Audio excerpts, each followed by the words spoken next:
Evagrius Ponticus, also known as Evagrius the Solitary, was a Christian monk and ascetic philosopher who lived in the 4th century. He is recognized for his contributions to early Christian mysticism and contemplative theology. Evagrius Ponticus says, "Prayer is the flower of gentleness and of freedom from anger. The demons are very wily. They fight by making us fight with each other. A dog will show no hesitation in biting a stone or a stick, yet will not bite food thrown to it by its master. If you have within you something higher than the irrational animals, which are moved by their senses, and yet for that very reason avoid falling into danger, how much more must you be on your guard against being bitten by a rational man? A true monk is revealed by his spiritual activity, his humility, his quick comprehension, his sagacity in discussion, his silence, his obedience, his courage, and his freedom from self-will.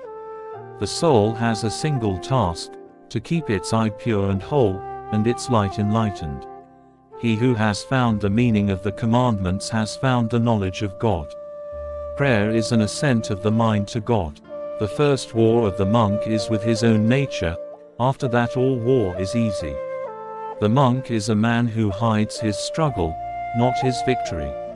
God cannot be grasped by the mind. If he could be grasped, he would not be God.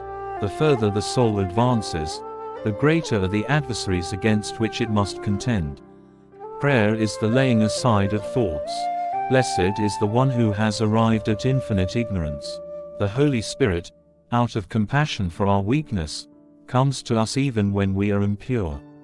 And if he finds our intellect truly praying to him, he enters it and puts to flight the whole array of thoughts and ideas circling within it, and he arouses it to a longing for spiritual prayer. A monk is a man who considers himself one with all men because he seems constantly to see himself in every man. Happy is the spirit that attains to the perfect formlessness at the time of prayer. If your spirit still looks around at the time of prayer, then it does not yet pray as a monk. You are no better than a man of affairs engaged in a kind of landscape gardening.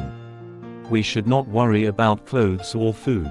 Such anxiety is a mark of unbelievers, who reject the providence of the Lord and deny the Creator. An attitude of this kind is entirely wrong for Christians who believe that even sparrows are under the care of the holy angels. The demons, however, suggest worries of this kind. The divine word can bear no fruit, being choked out by our cares.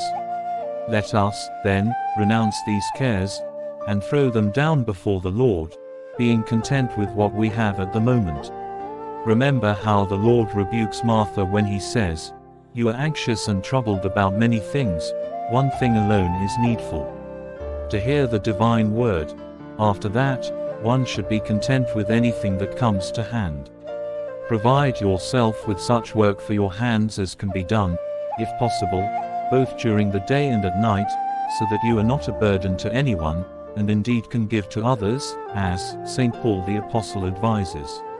In this manner you will overcome the demon of listlessness and drive away all the desires suggested by the enemy, for the demon of listlessness takes advantage of idleness. Every idle man is full of desires. Immerse yourself in this light and illuminate your world through your fellowship with light.